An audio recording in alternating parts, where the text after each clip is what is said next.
Ahead of the World Cup final, I'm joined by Queensland Reds flanker Liam Gill. Liam, hello to you. You know better than most what it's like playing against David Pocock. The All Blacks actually managed to shut him out 4 years ago in the semi-final. How do you see it playing out on Sunday? I'd certainly see it playing out differently. David's an absolute menace to play against, and I think he's proven again this World Cup that he's one of the best players in the world at the breakdown and has proved a handful for teams that haven't been able to get close to the Wallabies. So I think this weekend will be a different story. I think he's just too good to be slowed down in a World Cup final. Has he been the best player so far this World Cup, do you believe? I think he's been the most influential. I mean, the breakdown's a hugely important part of the game, and he's absolutely controlled it for the Wallabies. So I certainly do think he's up in that echelon. What about for the All Blacks? So the Kiwis have a pretty good ball fetcher themselves, if you will. How do the Wallabies tame Richie McCaw? I don't think you tame so much Richie. I think you just have a massive focus on creating clean ball, winning quick ball, and you take him out of the game. So I guess if we can sort out our attacking breakdown, that'll really nullify Richie. And obviously in the last 12 years, he's been incredible at being able to counteract that. And if we can do that, that'll go a long way to the game on Saturday. Liam, we heard a minute or two ago that Bob Dwyer says the Wallabies' defence is the best he's ever seen. Are they good enough to hold out the All Blacks? I think they certainly are.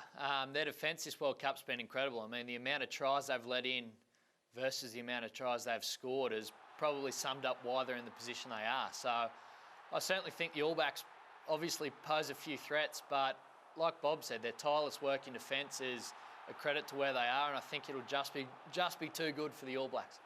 Surely we're going to have to score plenty of points to lift the trophy, or do you think it's going to be a low-scoring final?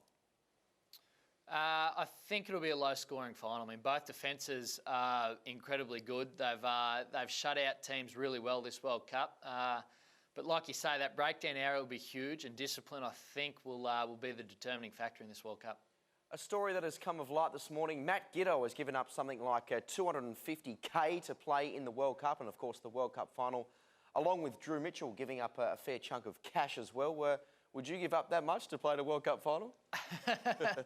I think those two players are in a little bit different of a situation than I am, but it's an incredible sacrifice, and I think both of them have been hugely influential in the way the Wallabies have been playing. I mean, Matt Giddo has been exceptional this World Cup, and Drew has been just as good. I mean, he's the highest Australian try scorer in World Cup, so I mean that shows his influence. So I think those two guys will be massive this weekend, and I guess their sacrifices are all worth it now. I mean, getting to the World Cup final is one big thing, and hopefully they can make it completely worthwhile and win it and bring back Bill on Saturday.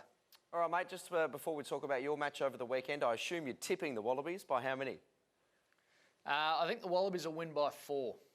Oh, good stuff. Let's hope they do. Oh, you've got a pretty big game yourself this weekend. The final of the NRC, that is Saturday afternoon. Of course, you're captaining Brisbane City against the Canberra Vikings. There's plenty of talent in both sides, isn't there? Yeah, there certainly is. There's a lot of super players from both teams, and we clashed 3 weeks ago down in Canberra, and that was a great game. I mean, it was a high-scoring game and it was a tight game, so we expect the exact same on Saturday, and we're excited. I mean, we've had a great season, and we're looking forward to hopefully finishing in the right way. Yeah, indeed, should be a ripper. Liam Gill, thank you very much for your time this morning, buddy, and good luck over the weekend. Cheers, Tom. Thanks very much.